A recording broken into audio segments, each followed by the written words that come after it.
EVO.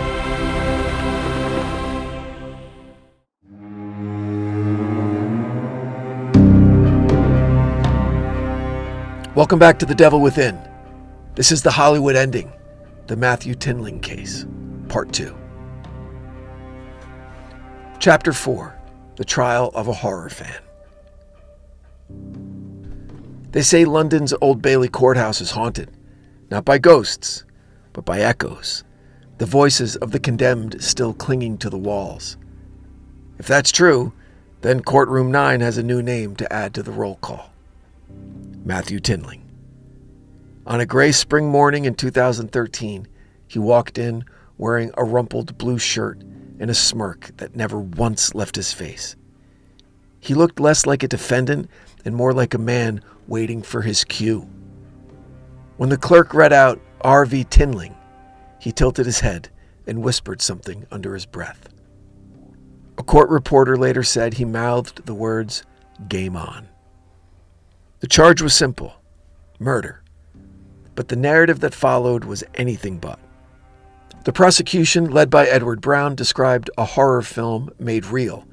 They painted Tinling as a self-appointed executioner, one who'd drawn moral logic from Saw 6 and used it to justify savagery. Brown told the jury that this was not an act of madness, it was an act of meaning, a man inspired by cinema, reimagining murder as instruction. And then came the evidence. Crime scene photos projected on a screen. Scorched walls. Hamilton's body. The singed DVD case of Saw 6. The audience gasped when the pathologist explained how Tinling had tried to sever Hamilton's spinal cord, saying it was the precise mimicry of a film designed to horrify, not to teach. And yet Tinling sat there, amused, almost proud. He whispered to his lawyer, chuckled, and stared at the jurors as though daring them to look away. The defense leaned on diminished responsibility. They argued Tinling was a chronic drug user, living in psychosis brought on by crack and mental illness. That his obsession with the Saw horror franchise was a symptom, not a motive. That he was detached from reality, a man lost between addiction and delusion. But then the prosecution played the interrogation tape. Tinling's voice, calm and lucid. Quote, "I knew what I was doing. I was teaching him. It's like the film. You don't learn until you bleed." Courtroom went silent. The defense rested their case soon after. Several witnesses from Maida Vale testified.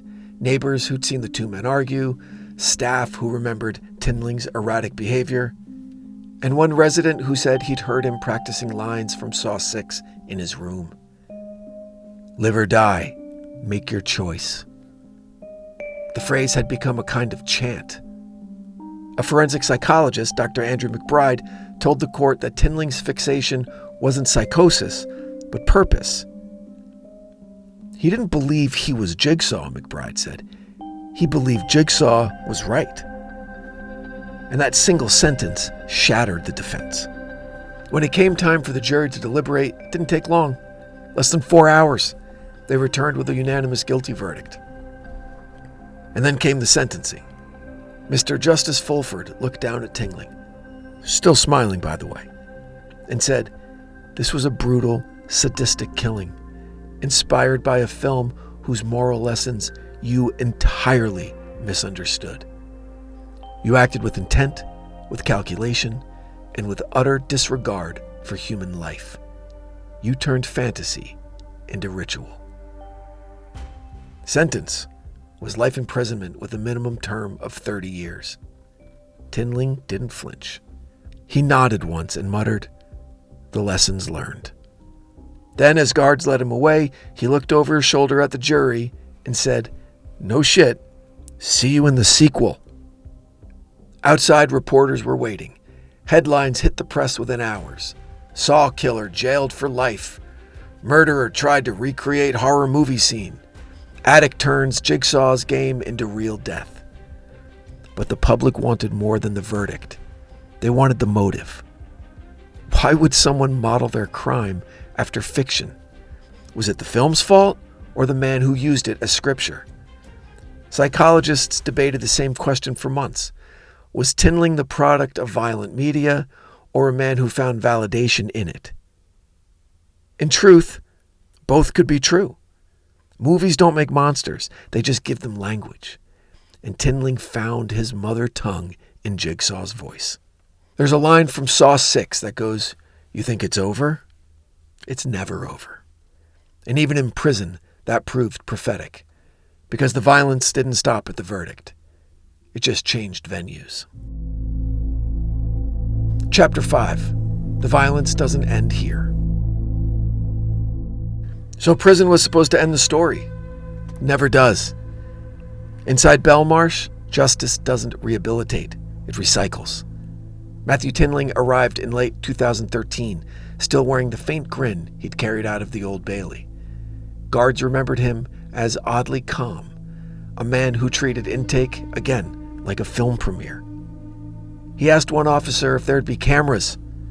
Another recalled him saying, "It's just a new set with some new players." Belmarsh isn't a place for redemption.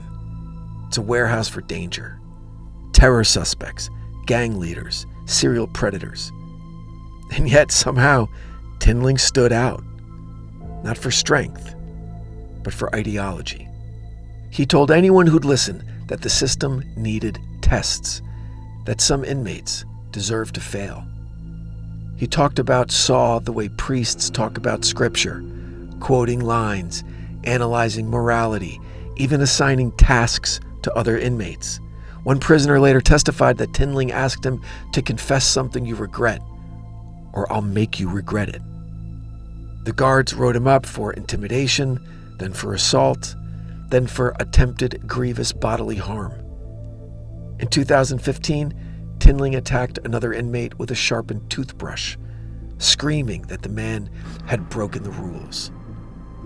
When staff tried to restrain him, he shouted, "He lied about what he did. He had to be tested." Another officer recalled Tinling grinning afterward, whispering, "You can't kill a message."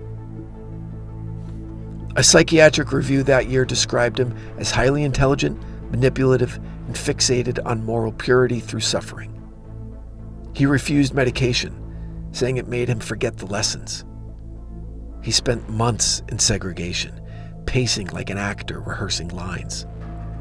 When asked what he thought of his sentence, he replied, "Life means I get to keep teaching."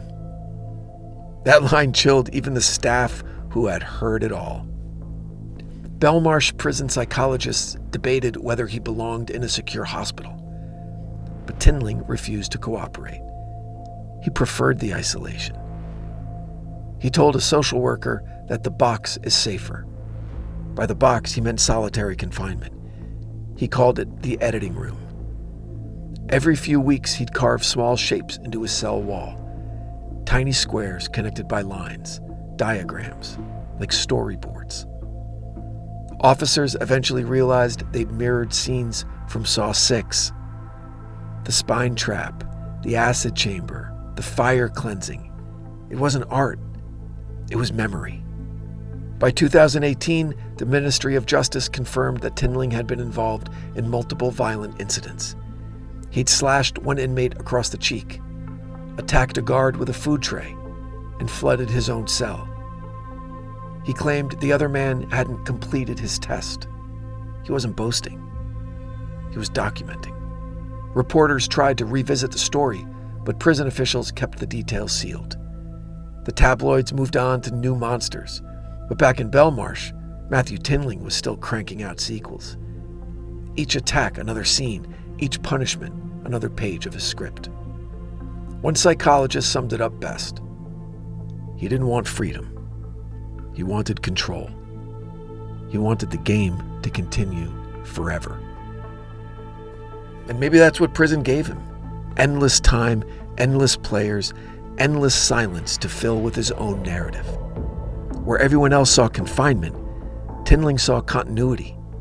In his mind, the film never ended. It just cut to the next act.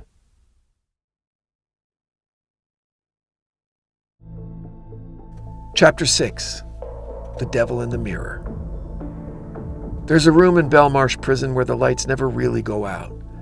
Fluorescents hum above the metal bed frame, washing everything in a sickly white glare. On the wall, scratched faintly with something sharp, are the words, "Live or die, make your choice." A guard said Tinling etched them sometime in 2016. He called it art therapy.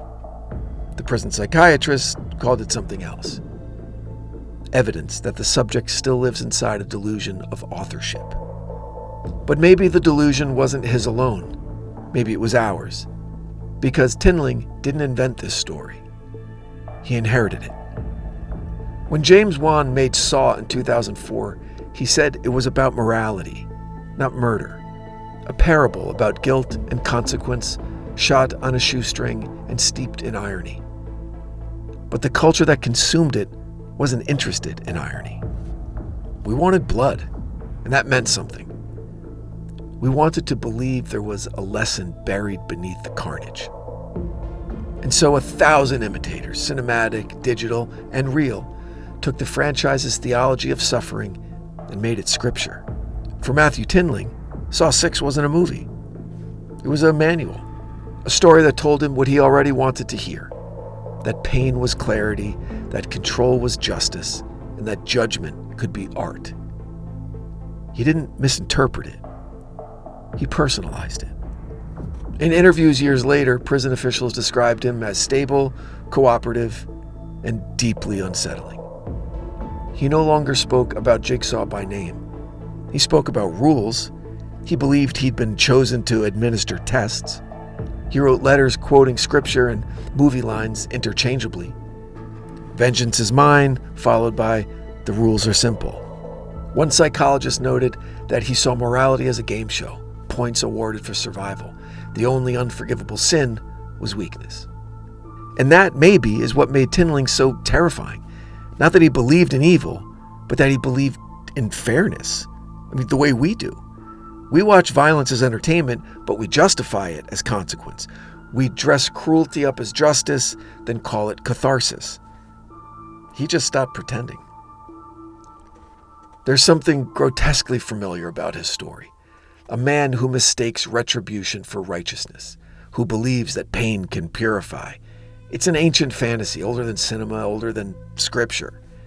And it thrives because it flatters us.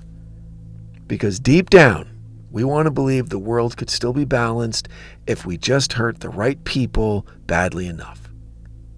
Tinling didn't create that idea.